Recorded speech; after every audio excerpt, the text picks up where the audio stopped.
2 నెలలుగా ఒకటే చర్చ. అదే ఫార్ములా ఈ car race case. KTR arrest అంటూ ఊహాగానాలు, ప్రచారాలు, డైలీ ఎపిసోడ్ కంటిన్యూ అయింది. ఇప్పుడు ఫార్ములా ఈ రేస్ వ్యవహారంపై ఏసీపీ విచారణ స్టార్ట్ చేసింది. కేటీఆర్ని A1గా చేర్చింది. Watts next? కేటీఆర్కి నోటీసులు ఇవ్వబోతున్నారా? ఆ తర్వాత అరెస్ట్ ఉంటుందా? అసలు ఫార్ములా ఈ రేస్ వివాదం ఏంటి? ఏసీబీ ఎఫ్ఐఆర్లో కేటీఆర్ మీద మోపిన అభియోగాలేంటి?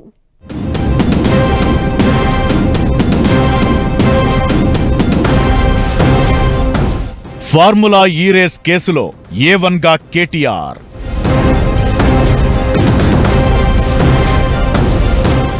ఈ రేస్పై అసెంబ్లీలో చర్చ పెట్టాలంటున్న బీఆర్ఎస్.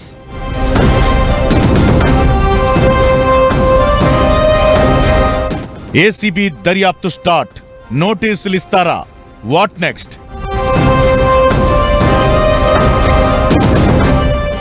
తెలంగాణ గట్టు మీద formula E race case heat create చేస్తోంది. నిన్న మొన్నటి వరకు చర్చలు, ఊహాగానాలు, ప్రచారాలకే పరిమితమైన వ్యవహారం ఏసీబీ ఎఫ్ఐఆర్తో అసలు episode start అయినట్లయింది. Formula E race కేసులో బీఆర్ఎస్ వర్కింగ్ ప్రెసిడెంట్, మాజీ మంత్రి కేటీఆర్ ను A1గా చేర్చింది ఏసీబీ. అప్పటి మున్సిపల్ శాఖ ప్రిన్సిపల్ సెక్రటరీగా ఉన్న అరవింద్ కుమార్ ను A2గా కేసు ఫైల్ చేసింది. అలాగే ఓ ప్రైవేట్ కంపెనీ సీఈఓ బిఎల్ఎన్ రెడ్డిపై కూడా కేసు నమోదయ్యింది. త్వరలోనే ఫార్ములా ఈ కార్ రేసులో ఏసీబీ దర్యాప్తు స్పీడప్ అయ్యే అవకాశముంది. నోటీసులిచ్చి విచారించి కేటీఆర్ ను అరెస్టు చేస్తారన్న ప్రచారం జరుగుతోంది. ఈ రేస్ కేసులో తన మీద ఎఫ్ఐఆర్ అయిన దానిపై స్పందిస్తూ అసెంబ్లీలో చర్చ పెట్టాలని డిమాండ్ చేశారు మాజీ మంత్రి కేటీఆర్. సభా వేదికగా మాట్లాడిన కేటీఆర్ డిస్కషన్ పెడితే ఫార్ములా ఈ రేస్ పై ఇన్ అండ్ అవుట్ డిస్కస్ చేద్దామంటూ ప్రభుత్వానికి సవాల్ చేశారు. ఏదో శాసనసభ సమావేశాలు జరుగుతున్న సందర్భంగా నేను మిమ్మల్ని రిక్వెస్ట్ చేస్తా ఉన్నా సార్, ప్రభుత్వాన్ని కూడా కోరుతా ఉన్నా. నిజంగా ఈ ప్రభుత్వానికి చిత్తశుద్ధి ఉంటే, ఈ ప్రభుత్వానికి ఏమైనా ప్రజలకు వాస్తవాలు తెలవాలన్న విషయంలో వారికి ఏమైనా నిజంగానే ధైర్యం ఉంటే దయచేసి ఈ రేసులో ఏదో కుంభకోణం జరిగిందన్నారు కదా, దాని మీద చర్చ పెట్టండి. మొత్తం సమాధానం చెప్పడానికి నేను సిద్ధంగా ఉన్నానని చెప్పి మీ ద్వారా తెలియజేస్తా ఉన్నా. ఈ కార్ రేస్ అంశంపై అసెంబ్లీలో చర్చ పెట్టాలని మాజీ మంత్రి హరీష్ రావు డిమాండ్ చేశారు. ఈ కార్ రేసుతో తెలంగాణ ప్రతిష్టను పెంచేందుకు రేస్ నిర్వహించామన్నారు.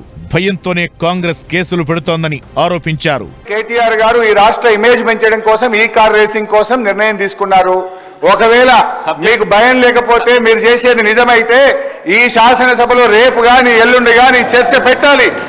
ఫార్ములా ఈ రేస్ వ్యవహారంలో కేటీఆర్ మీద ఎప్పట్నుంచో ఆరోపణలు చేస్తోంది కాంగ్రెస్. అయితే ఈ మధ్యే విచారణ చేపట్టేందుకు గవర్నర్ అనుమతివ్వడంతో ఏసీబీకి సీఎస్ లేఖ రాశారు. ఆ నెక్స్ట్ డేనే కేటీఆర్ మీద ఎఫ్ఐఆర్ అయింది. 2023 ఫిబ్రవరి 11న ఎంతో ప్రతిష్టాత్మకంగా అప్పటి బీఆర్ఎస్ ప్రభుత్వం హుస్సేన్ సాగర్ చుట్టూ దాదాపు 2.8 కిలోమీటర్ల ఈ కార్ రేసింగ్ పెట్టింది. అయితే ఈ కారు రేసింగ్ వ్యవహారంలో గోల్మాల్ జరిగిందని 10 పేజీలతో ఎఫ్ఐఆర్ నమోదు చేసింది ఏసీబీ. ఫార్ములా ఈ ఆపరేషన్స్ ఎఫ్ఈఓతో అక్టోబర్ 25, 2022న తెలంగాణ ప్రభుత్వం అగ్రిమెంట్ కుదుర్చుకుంది.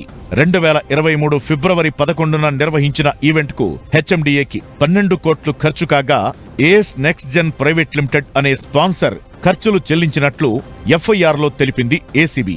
2024 ఫిబ్రవరిలో నిర్వహించాల్సిన ఈవెంట్ కోసం ఏఎస్ నెక్స్ట్ జెన్ తప్పుకోవడంతోనే హెచ్ఎండిఏ రంగంలోకి దిగిందనడంపై అనుమానాలు వ్యక్తం చేస్తోంది ఏసీబీ.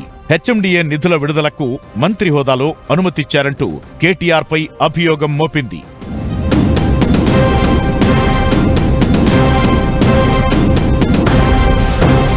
అన్ని నిధులు హెచ్ఎండిఏ జనరల్ అకౌంట్ నుంచే బదిలీ అయినట్లు ఏసీబీ ఎఫ్ఐఆర్ లో పేర్కొంది.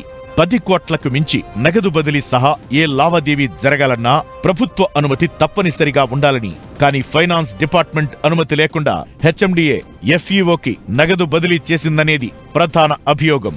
స్పాన్సర్ తప్పుకుంటారని ముందే ఊహించి వ్యవహారం నడిపించారంటూ అనుమానిస్తోంది ఏసీబీ. ఎన్నికల కోడ్ అక్టోబర్ 9నే అమల్లోకి వచ్చినప్పటికీ ఆ తరువాత హెచ్ఎండిఏ నుంచి చేసిన పేమెంట్లకు ఎలక్షన్ కమిషన్ అనుమతి తీసుకోలేదంటోంది ఏసీబీ. ఎలక్ట్రిక్ కార్ల రేసుకి హెచ్ఎండిఏకి సంబంధమే లేకపోయినా చెల్లింపులు చేసిందంటూ ఆరోపిస్తోంది. అగ్రిమెంట్ కుదరక ముందే ఎఫ్ఈఓ సంస్థకి చెల్లింపులు జరిగాయని ఎఫ్ఐఆర్ లో తెలిపింది ఏసీబీ. కేబినెట్ అనుమతి లేకుండానే మంత్రి హోదాలో నిధుల విడుదలకు ఆదేశాలిచ్చారని కేటీఆర్ పై అభియోగం మోపింది. అక్టోబర్ 30, 2023న కుదుర్చుకున్న ఒప్పందం కూడా పబ్లిక్ పాలసీకి విరుద్ధమని అంటోంది ఏసీబీ.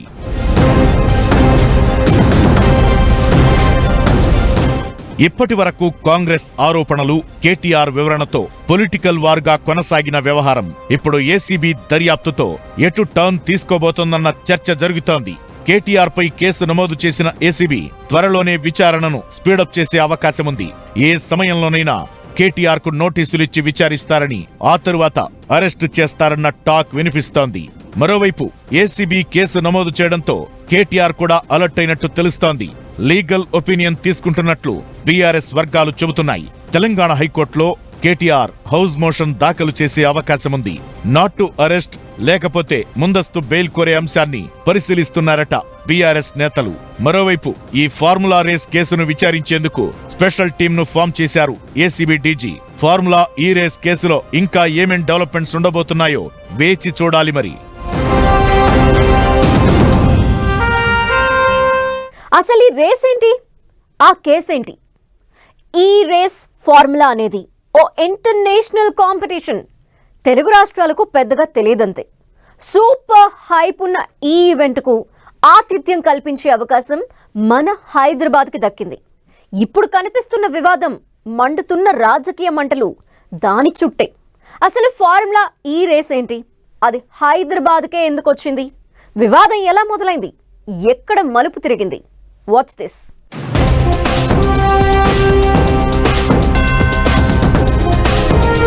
ఫార్ములా ఈ కార్ రేస్ ఏంటి, వివాదం ఎందుకు, గవర్నర్ అనుమతి ఎందుకు, ఏసీబీ కారు కథ తేల్చేనా? ఫార్ములా ఈ రేస్ కేసులో అసలేం జరగబోతోంది? ఒక్క ఈవెంట్, ఎన్నో ఆరోపణలు, మరెన్నో విమర్శలు, అధికార విపక్షాల మధ్య డైలాగ్ వార్తో కొన్నాళ్లుగా కాంట్రవర్సీకి కేరాఫ్ అయిపోయింది ఫార్ములా ఈ రేస్. తెలంగాణలో కేసీఆర్ ప్రభుత్వం అధికారంలో ఉన్నప్పుడు జరిగిన ఈ రేస్ ఇప్పుడు కాకరేపుతోంది. ఏకంగా కేటీఆర్ ను అరెస్టు చేస్తారన్న ఊహాగానాలు, ప్రచారం మధ్య ఫార్ములా ఈ రేస్ వ్యవహారం టాక్ ఆఫ్ ది న్యూస్ గా మారిపోయింది. ఈ రేస్ నిర్వహణలో భాగంగా నిధులు దారి మళ్లించారని అప్పుడు మున్సిపల్ శాఖ మంత్రిగా పనిచేసిన కేటీఆర్ మీద అలిగేషన్స్ ఉన్నాయి. అవినీతి నిరోధక చట్టంలోని సెక్షన్ 17A ప్రకారం ఎవరైనా పబ్లిక్ సర్వెంట్ తన విధి నిర్వహణలో భాగంగా అవినీతికి పాల్పడినట్లుగా, అధికారం దుర్వినియోగం చేసినట్లు ఆరోపణలు వచ్చినా సంబంధిత వ్యవస్థ హెడ్ గా ఉన్నవారి అనుమతి లేకుండా చర్యలు తీసుకోవడానికి వీల్లేదు. ఆ నిబంధనల ప్రకారం చూస్తే ప్రస్తుత లేదా మాజీ సీఎం, మంత్రులు, ఎమ్మెల్యేలపై విచారణ చేపట్టాలంటే గవర్నర్ అనుమతి తీసుకోవాలని చట్టం చెబుతోంది. అందుకే ఫార్ములా ఈ రేస్ కేసులో విచారణ కోసం గవర్నర్ పర్మిషన్ కోరింది తెలంగాణ ప్రభుత్వం. ఈ రేస్ వ్యవహారంలో అప్పుడు మంత్రిగా పనిచేసిన కేటీఆర్ తో పాటు మాజీ మున్సిపల్ శాఖ కార్యదర్శి అరవింద్ కుమార్ మీద కాంగ్రెస్ ప్రభుత్వం అలిగేషన్స్ చేస్తోంది. అరవింద్ కుమార్ ను ఇప్పటికే ఏసీబీ విచారించిందని, ఆయనిచ్చిన వివరాల ఆధారంగానే కేటీఆర్ ను విచారించాలని డిసైడ్ అయినట్టు తెలుస్తోంది. అయితే 2 నెలలుగా హాట్ టాపిక్ గా కొనసాగుతున్న ఈ రేస్ ఏంటి, వివాదం ఏంటి, విచారణ ఎందుకు అన్నది చర్చనీయాంశంగా మారింది. ఫార్ములా 1 కార్ రేసు చాలా ఫేమస్. ఫ్యూయల్ తో నడిచే కార్లతో ఫార్ములా 1 రేసు నిర్వహించేవారు. 70 ఏళ్లు ఫార్ములా 1 పేరుతో కార్ రేసులను ఆర్గనైజ్ చేస్తోంది ఫెడరేషన్ ఆఫ్ ఇంటర్నేషనల్ ఆటోమొబైల్స్. 2014 నుంచి ఫార్ములా ఈ రేస్ తెర మీదకొచ్చింది. ఎలక్ట్రిక్ వాహనాల వాడకాన్ని ప్రోత్సహించే లక్ష్యంతో 10 ఏళ్లుగా ఫార్ములా ఈ రేస్ ను ఆర్గనైజ్ చేస్తున్నారు. ఇది చాలా ప్రతిష్టాత్మకమైన ఈవెంట్. ఇంటర్నేషనల్ లెవెల్ ఈ కార్ రేస్ కు చాలా కాంపిటీషన్ ఉంటుంది. తమ దేశాల్లో ఈ రేస్ జరిగితే ఇన్వెస్ట్మెంట్స్ వస్తాయని, ప్రతిష్ట పెరుగుతుందని కంట్రీస్, స్టేట్స్ పోటీ పడుతుంటాయి. ఫార్ములా ఈ రేస్ హైదరాబాద్ కు వచ్చిన సమయంలో కూడా మహారాష్ట్రతో పాటు పలు స్టేట్స్ ఈ రేస్ ను తమ రాష్ట్రాల్లో నిర్వహించాలని కోరాయి. అయితే 2023లో 9వ సీజన్ ఈ రేస్ కు ఆతిథ్యమిచ్చే అవకాశం తెలంగాణకు దక్కింది. భారతదేశంలోనే మొట్టమొదటిసారిగా ఈ రేస్ ఈవెంట్ ను హైదరాబాద్ కు తీసుకొచ్చింది అప్పటి బీఆర్ఎస్ ప్రభుత్వం. ప్రపంచంలోనే అత్యంత పేరున్న federation of international automobiles FIA ఈ రేస్ ను హైదరాబాద్ లో నిర్వహించింది. మొత్తం 4 సార్లు హైదరాబాద్ లో రేస్ నిర్వహించేందుకు అప్పటి రాష్ట్ర ప్రభుత్వం ఒప్పందం చేసుకుంది. అయితే తొలి రేస్ కు గ్రీన్ కో సహా పలు సంస్థలు స్పాన్సర్షిప్ ఇచ్చాయి. తరువాత ఈ ఏడాది ఫిబ్రవరిలో జరగాల్సిన రేస్ విషయంలో స్పాన్సర్ల సమస్య వచ్చింది. స్పాన్సర్లు రాకపోవడంతో రేస్ ను నిర్వహించలేమని federation of international automobiles FIA ప్రతినిధులు ఆనాడు రాష్ట్ర ప్రభుత్వానికి చెప్పారు. ఇదంతా అసెంబ్లీ ఎన్నికల ముందు జూన్ జూలై మధ్య జరిగిందంటున్నారు మాజీ మంత్రి కేటీఆర్. అయితే ఫిబ్రవరి నాటికి తాము స్పాన్సర్లను చూస్తామని, అప్పటి వరకు రేస్ నిర్వహణ కోసం HMDA నుంచి 55 కోట్ల నిధులు కేటాయిస్తామని ఆనాటి మున్సిపల్ శాఖ మంత్రి హోదాలో కేటీఆర్ నిర్వాహకులకు హామీ ఇచ్చారు. అందుకు తగ్గట్టుగానే HMDA నుంచి నిధులిచ్చారు. రేస్ నిర్వహణలో HMDA నోడల్ ఏజెన్సీగా ఉంది. అయితే సీఎం అనుమతి లేకుండా HMDA నిధులు విడుదల చేసిందని, ఇందులో ఏదో గోల్మాల్ జరిగిందని కాంగ్రెస్ ఆరోపిస్తోంది. 2023 డిసెంబర్లో కాంగ్రెస్ అధికారంలోకి వచ్చింది. 2024 ఫిబ్రవరి 10న 10వ సీజన్ ఈ రేసింగ్ పోటీలు జరగాల్సి ఉంది. దాన్ని రద్దు చేసుకుంటున్నట్లుగా ఈ ఏడాది జనవరి 6న FIA ప్రకటించింది. హోస్ట్ సిటీ ఒప్పందాన్ని తెలంగాణ ప్రభుత్వ ఆధ్వర్యంలోని మున్సిపల్ శాఖ ఉల్లంఘించడంతోనే ఈవెంట్ ను రద్దు చేసుకుంటున్నట్లు ప్రకటించింది ఫెడరేషన్ ఆఫ్ ఇంటర్నేషనల్ ఆటోమొబైల్స్. దీనిపై నోటీసులు ఇస్తామని తన అధికారిక వెబ్సైట్లో ప్రకటించింది. దాంతో 2024 ఫిబ్రవరిలో జరగాల్సిన ఈ రేస్ రద్దయింది. ప్రభుత్వం ఈ రేస్ నుంచి వైదొలగడంతో ఫార్ములా ఈ రేస్ నిర్వహణ సంస్థ తనకు గతంలో ప్రభుత్వం ఇచ్చిన నిధులను వెనక్కివ్వలేదు. రేస్ నిర్వహిస్తే వచ్చేవాళ్లం కదా అనేది ఆ సంస్థ వాదన. ఆ తరువాత ఫార్ములా ఈ రేస్ వ్యవహారంపై ఫోకస్ పెట్టిన కాంగ్రెస్ ప్రభుత్వం అక్రమాలు జరిగినట్లు గుర్తించినట్టు చెబుతోంది. అందుకే యాక్షన్ కు రెడీ అయ్యామంటోంది.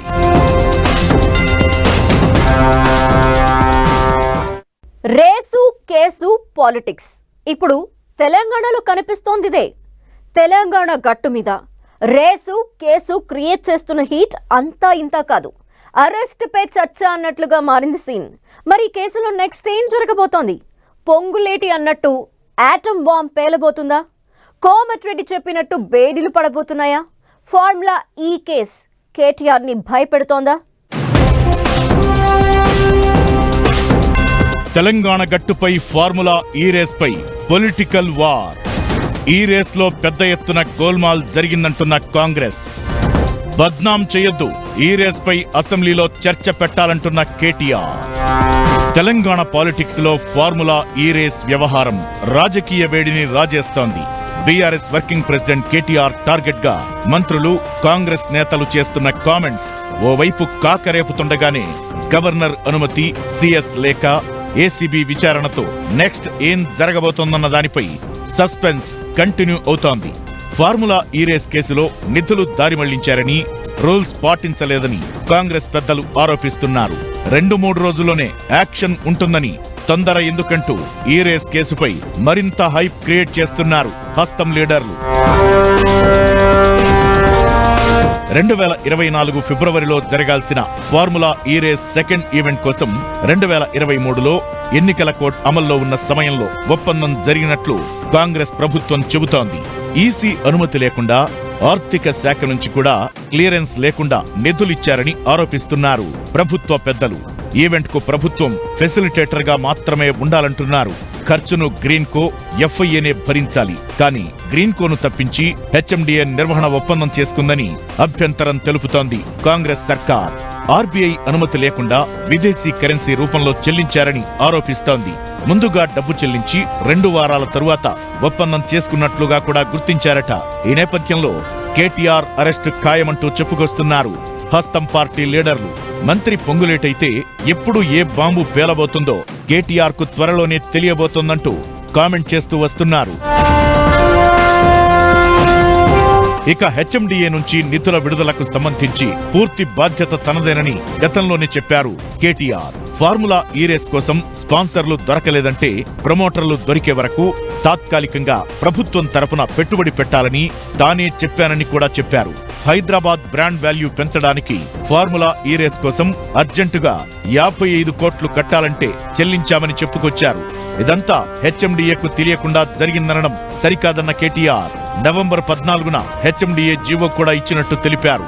హెచ్ఎండిఏ ఇండిపెండెంట్ బోర్డు అని, హెచ్ఎండిఏ నిర్ణయాలు తీసుకోవాలంటే కేబినెట్ ఆమోదం అవసరం లేదంటున్నారు కేటీఆర్. హెచ్ఎండిఏకు చైర్మన్ గా సీఎం, వైస్ చైర్మన్ గా మున్సిపల్ మినిస్టర్, ఎండీగా మెట్రోపాలిటన్ కమిషనర్ ఉంటారని తెలిపారు. ఎన్నికల ముందు హైదరాబాద్ బ్రాండ్ ఇమేజ్ డ్యామేజ్ కావద్దని ఫార్ములా ఈ రేస్ కు ఫండ్స్ రిలీజ్ చేయమని తానే చెప్పానని నెల రోజుల క్రితమే స్టేట్మెంట్ ఇచ్చారు కేటీఆర్. హైదరాబాద్ బ్రాండ్ ఇమేజ్ పెంచడానికి హైదరాబాద్ని బాగా మనం ఆ ప్రపంచ పటంలోంచి ఆ రేస్ సర్కిట్లకు వెళ్ళి పోకుండా ఈవీలలో మొబిలిటీ వ్యాలీలో టాప్ ఛాంపియన్ చేయడానికి ఓ 55 కోట్లు అర్జెంట్ కట్టాలంటే కట్టినాం. దీని మీద కూడా అరవింద్ కుమార్ గారు ఫైల్ పంపినరు, నేను సంతకం కూడా పెట్టినా. ఆయన తప్పేం లేదు, అది కూడా చెప్తున్నాను, కులా చెప్తున్నాను. మంత్రిగా నాదే బాధ్యత, నేనే సంతకం పెట్టినా, నేనే గవర్నమెంట్గా డిసిషన్ తీసుకున్నా. ఒకళ్ళు అంటారు గవర్నమెంట్ క్యాబినెట్ నిర్ణయం లేదు కదా అని. హెచ్ఎండిఏకు సర్వస్వతంత్రమైన బోర్డు ఉంటుంది. చాలామంది తెలియక మాట్లాడుతున్నారు. క్యాబినెట్ డిసిషన్ లేదా, మీకు ఫైనాన్స్ క్లియరెన్స్ ఉందా? HMDA is an independent board, independent agency. HMDA కాబట్టి మాకు క్యాబినెట్ అప్రూవల్ అవసరం లేదు, ఫైనాన్స్ డిపార్ట్మెంట్ డబ్బులు తీసుకోవట్లేదు, కాబట్టి ప్రభుత్వ పర్మిషన్ కూడా మాకు అవసరం లేదు. కాంగ్రెస్ పెద్దల వాదన ఎలా ఉన్నా, కేటీఆర్ వివరణ మరోలా ఉన్నా, ఫార్ములా ఈ రేస్ కేసులో ఎప్పుడేం జరగబోతుందో చూడాలి మరి.